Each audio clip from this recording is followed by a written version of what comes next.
Yes, hello dear student, today we will start the topic single membrane bound cell organelles और उसके अंदर हम लोग स्टार्ट करने जा रहे हैं लाइसोसोम को। Yes, lysosome means digestive, Soma means body, यानी कि ऐसे ऑर्गेनल्स या जो सिंगल मेम्ब्रेन बाउंड होते हैं जिनके अंदर क्या प्रेजेंट होते हैं, डाइजेस्टिव एंजाइम्स प्रेजेंट होते हैं, उनको हम लोग बोलते हैं लाइसोसोम्स। लाइसो यानी डाइजेस्टिव, सोमा यानी बॉडी। डिस्कवरी देखें तो लाइसोसोम की जो डिस्कवरी थी वो क्रिस्टियन ड्यू ने की थी।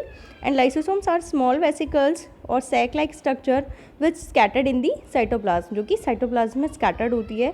And they do not have any definite shape, इनका कोई डेफिनेट शेप नहीं होता है। ठीक है, next they contain 40 different kind of enzymes. ठीक है, ये जो एंजाइम्स होते हैं इसमें 40 different kind of digestive enzymes present होते हैं, जिनको हम लोग बोलते हैं hydrolases.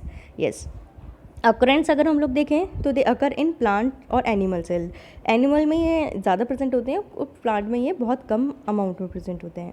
And they exhibit polymorphism. ठीक है, तो नेक्स्ट पॉइंट हम लोग देख रहे हैं, that is they exhibit polymorphism. Poly यानी कि बहुत, मैनी, मॉर्फिज्म यानी कि मॉर्फोलॉजी। ठीक है, that is they occur in different forms, that's why we called polymorphic या पॉलीमॉर्फिज्म। ठीक है, नेक्स्ट देखो types of lysosome. Life of lysosome देखें, डिफरेंट साइज और शेप के प्रेजेंट होते हैं, इसलिए हम लोग इसको बोलते हैं, अपना शेप चेंज करते रहते हैं, पॉलीमॉर्फिज्म। ठीक है, या फिर पॉलीमॉर्फिक ऑर्गेनेल। तो 4 मेन टाइप्स हम लोग इसमें स्टडी करेंगे। ठीक है, on the basis of morphology. ठीक है, तो first one is primary lysosome, found by pinch of from Golgi apparatus and having enzyme in active form. ठीक है, तो अगर हम लोग देखें प्राइमरी लाइसोसोम की, तो प्राइमरी लाइसोसोम्स क्या होंगे, जो गोल्जी एपरेटस हमने डिस्कस किया इस तरीके से। ठीक है, तो गोल्जी एपरेटस से सबसे पहले ये जो वेसिकल की फॉर्म में रिलीज होते हैं, इनको हम लोग बोलते हैं प्राइमरी लाइसोसोम।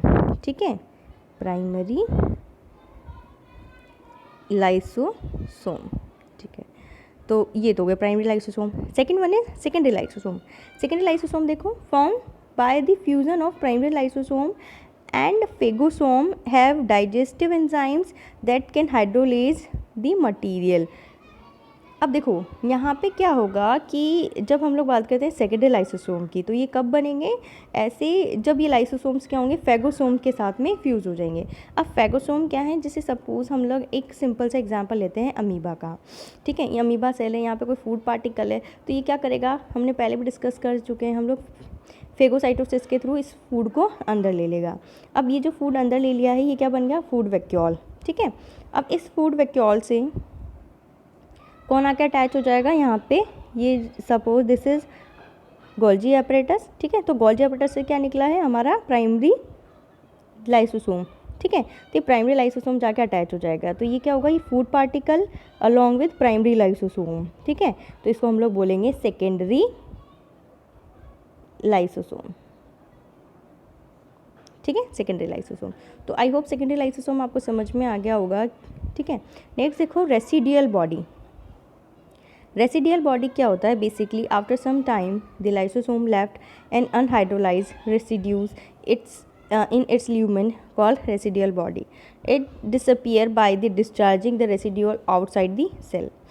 देखो अब यहाँ पे हम लोग समझते हैं क्या हुआ, जैसे हमने अमीबा को देखा था, दिस इज अमीबा, यहाँ पे कोई फूड पार्टिकल आया। ठीक है, तो अमीबा ने क्या किया, इस फूड पार्टिकल को फेगोसाइटोसिस के थ्रू अंदर ले लिया। ठीक है, सपोज ये फूड पार्टिकल अंदर आ चुका है और ये क्या बन गया है, हमारा फूड वैक्यूल। ठीक है, फूड वैक्यूल, अब इससे क्या अटैच हो गया यहाँ पे आके, हमारा प्राइमरी लाइसोसोम। प्राइमरी लाइसोसोम क्या कंटेन कर रहा है, different kind of digestive enzymes. ठीक है, अब क्या हुआ, ये food vacuole along with primary lysosome, food vacuole या फिर इसको हम लोग फेगोसोम भी बोल सकते हैं। ठीक है, तो यहाँ पे हमारा बन गया सेकेंडरी लाइसोसोम। अब सेकेंडरी सेकेंडरी लाइसोसोम, क्योंकि प्राइमरी तो वो था जो गोल्जी बॉडी से निकला, फिर ये फ्यूज़ हो गया फूड वैक्यूल के थ्रू। ठीक है, सेकेंडरी लाइसोसोम। अब इसमें क्या है, डाइजेस्टिव एंजाइम्स हैं। ठीक है, तो वो क्या करेगा, फूड पार्टिकल भी है, डाइजेस्टिव एंजाइम्स ही है, तो फूड पार्टिकल पे एक्ट करेगा और उसको सिंपलर फॉर्म में कन्वर्ट करेगा। अब फूड डाइजेस्ट हो चुका है, जिससे क्या होगा कि ये जो फूड है वो साइटोप्लाज्म में एब्जॉर्ब होना स्टार्ट हो जाएगा। हो गया। ठीक है, नेक्स्ट क्या होगा कि जो यूज़फुल मटेरियल था वो तो एब्जॉर्ब हो गया। ठीक है, अब यहाँ पे क्या बचेगा, कुछ अनडाइजेस्टेड मटेरियल। ठीक है। अनडाइजेस्टेड मटेरियल, इसको हम लोग बोलेंगे रेसिड्यूअल या रेसिड्यूअल बॉडी। अब ये रेसिड्यूअल बॉडी क्या होगा, यहाँ पे सरफेस पे आएगा और सरफेस पे आने के बाद में ये रेसिड्यूअल बॉडी क्या होगा, यहाँ से सारे मटेरियल को बाहर एग्जैक्ट आउट कर देगा। तो ये है हमारी रेसिड्यूअल बॉडी, ठीक है, दिस इज़ रेसिड्यूअल बॉडी। तो ये है रेसिड्यूअल बॉडी। देखो, it disappear by the discharging the residues outside the cell.